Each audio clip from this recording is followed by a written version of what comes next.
Good morning guys. Good morning everyone. Good evening sa ibang parte ng mundo.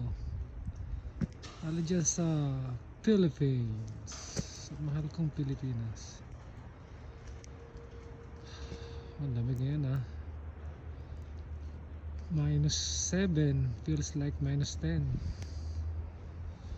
Nag-i-snow ngayon. Today is my day off, kaya punta muna tayo sa ating paboritong pamilihan sa Walmart or Northfields.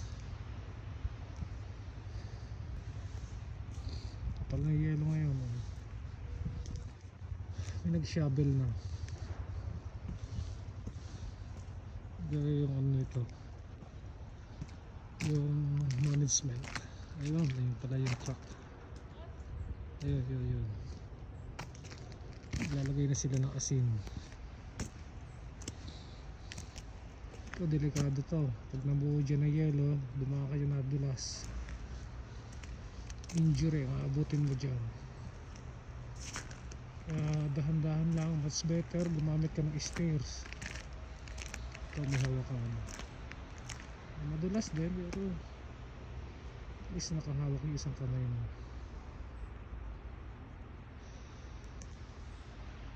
Siya lang ang matibay. Ano ba to? Inakay ng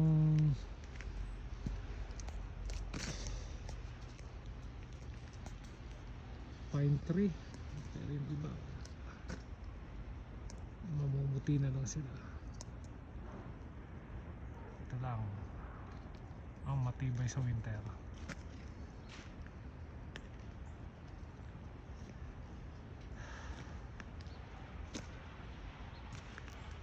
Let's go.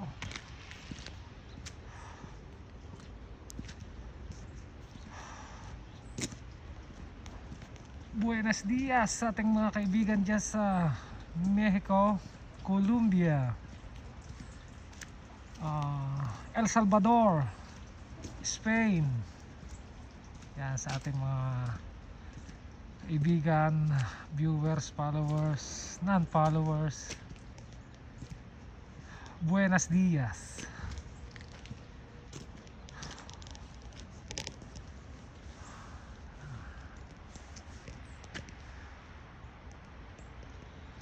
Puting-puti ang paligid.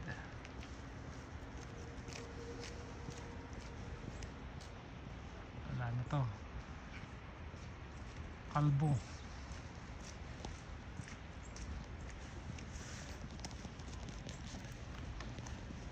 Sesya na kaya medyo magalaw tong aking, wala kasi akong stick eh, kamay lang. Limutan ko na may stick ko. Dito nila tinatambak yung snow.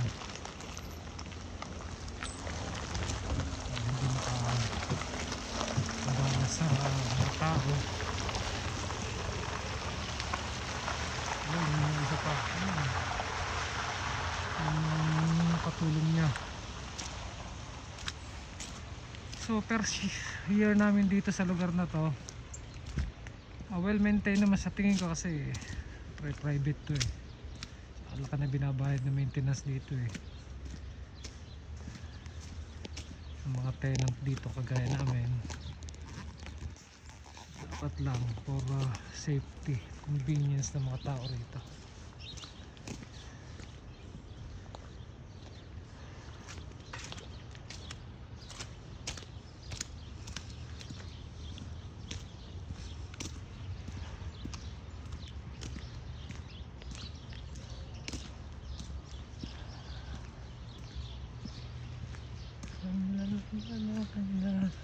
Malipad ito mga ibon eh, palipad-lipad lang eh oh. Ganda ng ibon na yun oh. Wala yung ibang ibon na hindi ko nakikita sa Pilipinas, dito ko nakikita eh. Ayun oh, kulay pula. Hindi ko maisum eh. Lang, klaseng ibon yan.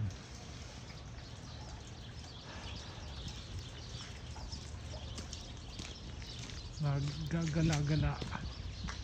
Hanap siguro ng pagkain.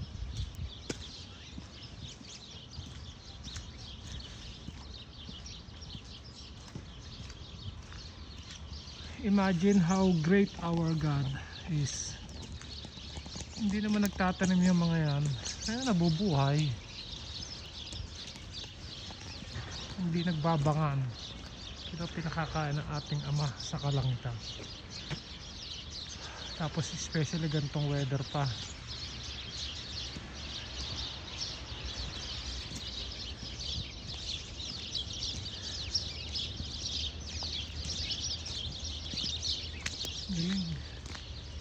May araw siya kaso hindi siya puli siya yun. Yung isa natin kaibigan, squirrel, walang pagkain siguro yun.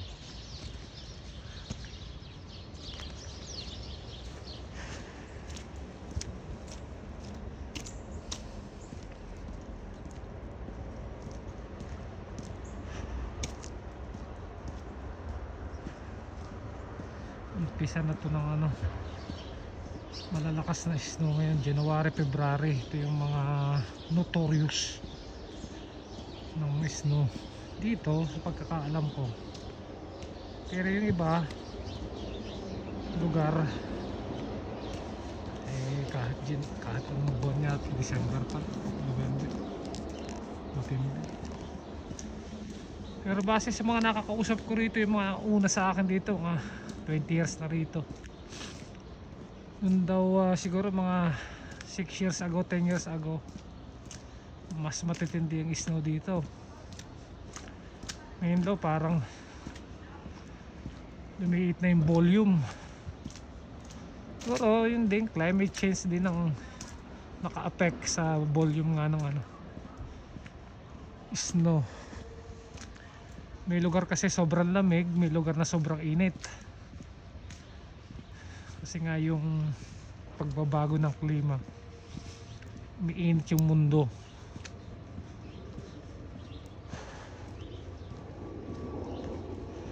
Mga bata.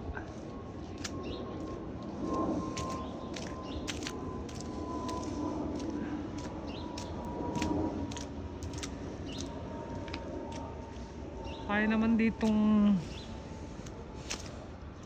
maglakad 10 minutes, 15 minutes, maybe more. Basta naka full battle gear ka siguro. Bundle up, properly bundle. Tama sabi nila, pero totoo yun. Pero may tao na kahit naka full battle gear, talagang medyo mahina yung tolerance sa lamig. Pero may tao naman na lakas ng tolerance sa lamig.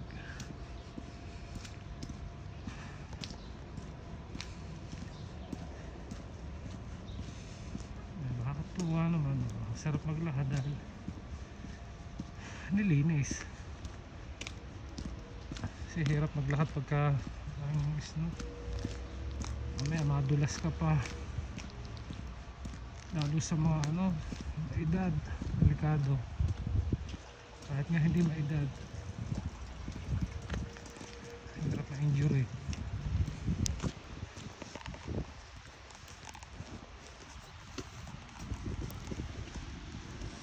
So ito na yung subway. 7 minutes lang pa mula amin itong subway.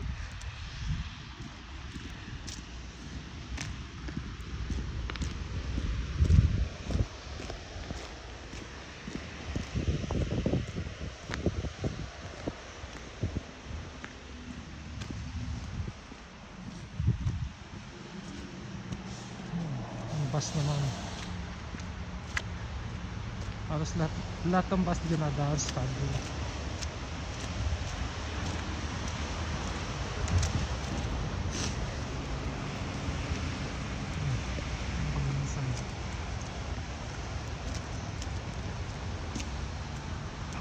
Nagsasabi si Kuya manual Lodi.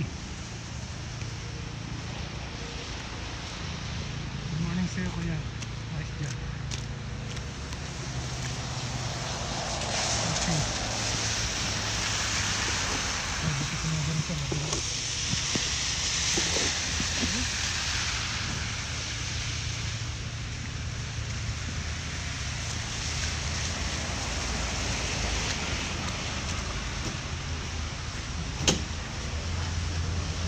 East-West. Line 1.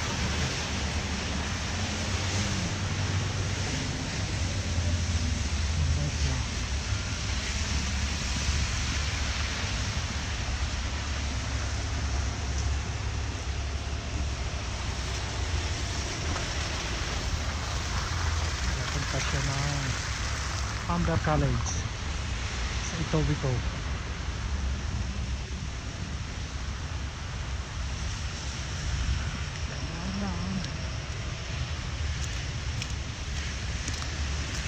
Kasi nakakatuwaris na eh. Malambot, ino. Kaya pag nagtagal, ito na siya. Ayun. Magiging putik. Putik na. Mabilas siya ha.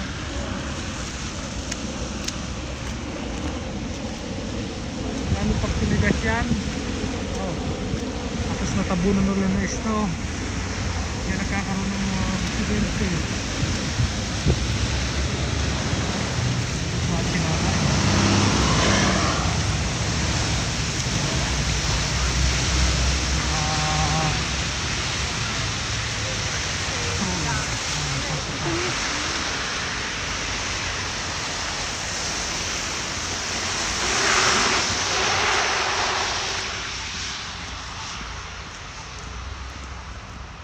Seconds.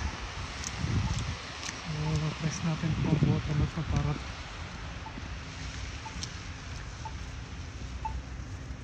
okay. Yan. Ito tayo sa kabilang side.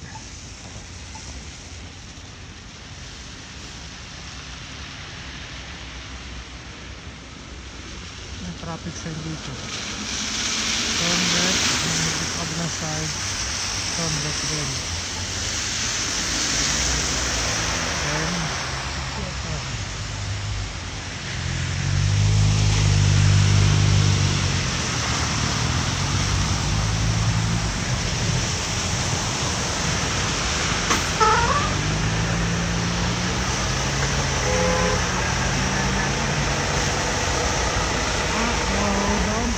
Do that.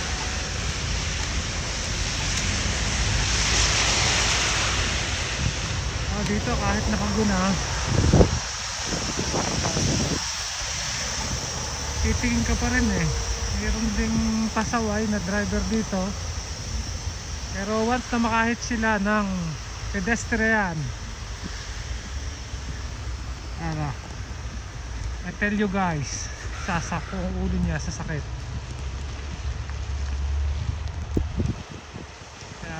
Recommend ko lagi sa aking misis, sa aking mga anak pagka natuto na mag-drive. Ay, nagdadrive na yung misis ko, yung anak ko.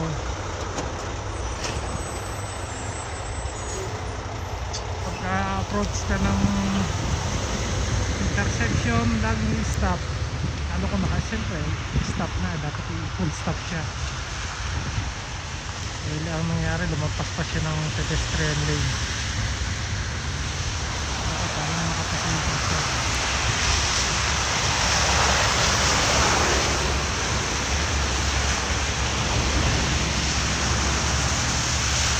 Marami ng kasong ganito doon, mga ganun sa pedestrian hate. Ganun pa nga kami kilala, kakilala namin. Bagang tapak tinakasan, buti na lang magandang loob yung kwan yung mga tao, natigil yung sasakyan. So yun, wala ko kung anong karisaring kaso nun yung nakduro ito.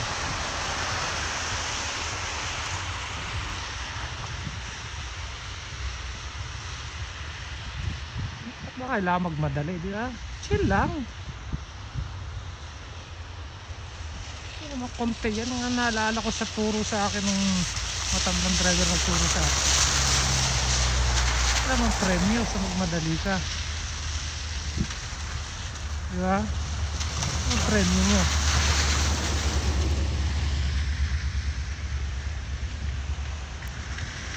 Ayan. Ayan natin sila sa pagdating. Highway yan na 401.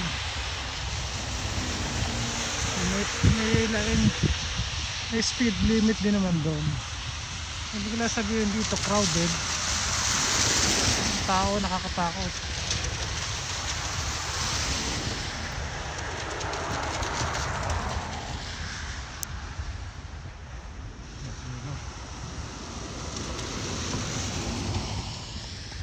By the way, proceed tayo sa ating vlog ngayon. Ito po yung aking ginagawa pag Sabado, Linggo. Bibili na konting baon sa trabaho, sa Lunay, sa Monday. Punta sa Walmart. From Walmart, mga 7 minutes walk. No prints ng supermarket yun. May mga discover na kong bilhin na pagkain na wala dito sa Walmart na meron sa free. Right?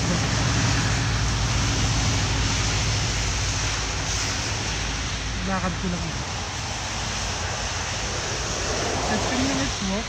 Pag hindi winter, bago lang ang maglakad pagkagan ko. Madulas. Lalay lang. Exercise na rin. Girl out. Where is it? Jerk!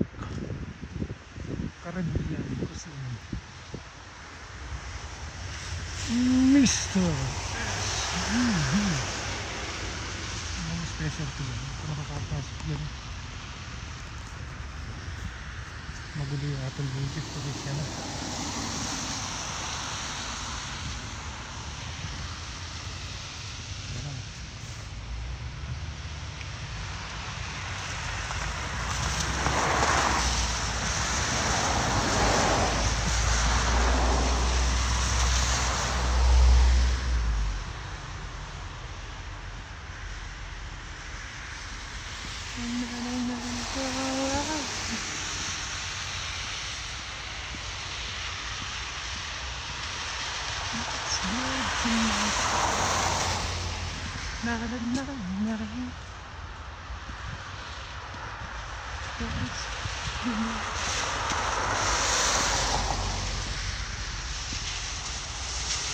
Quality used car for sale.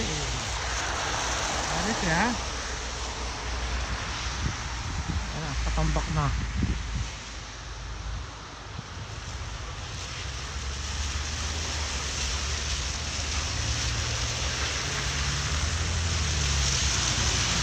Dito yung Walmart.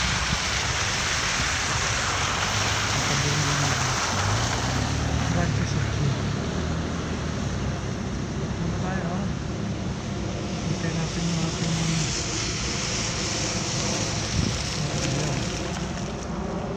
sa return na.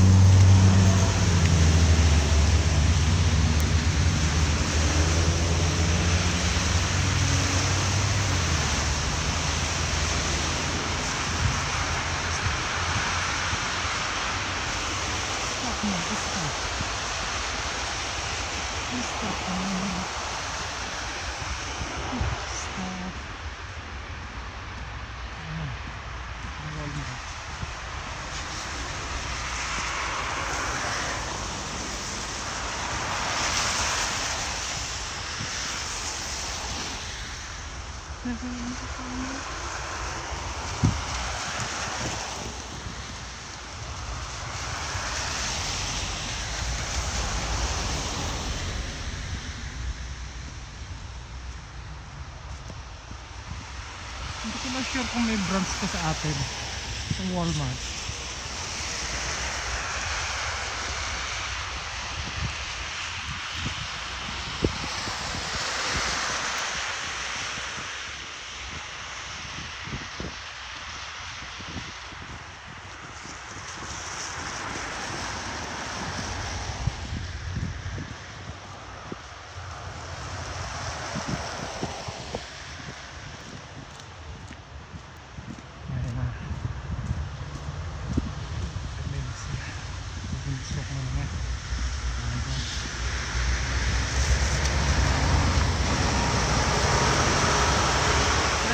magkaroon ng problema sa transfer dito.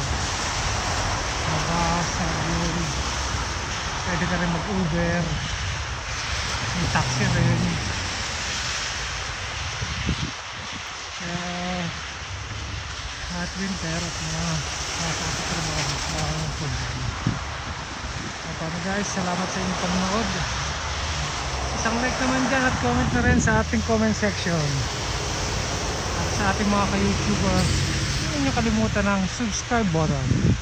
Isang like na rin. God bless sa ating lahat. Bye bye. To God be all the glory.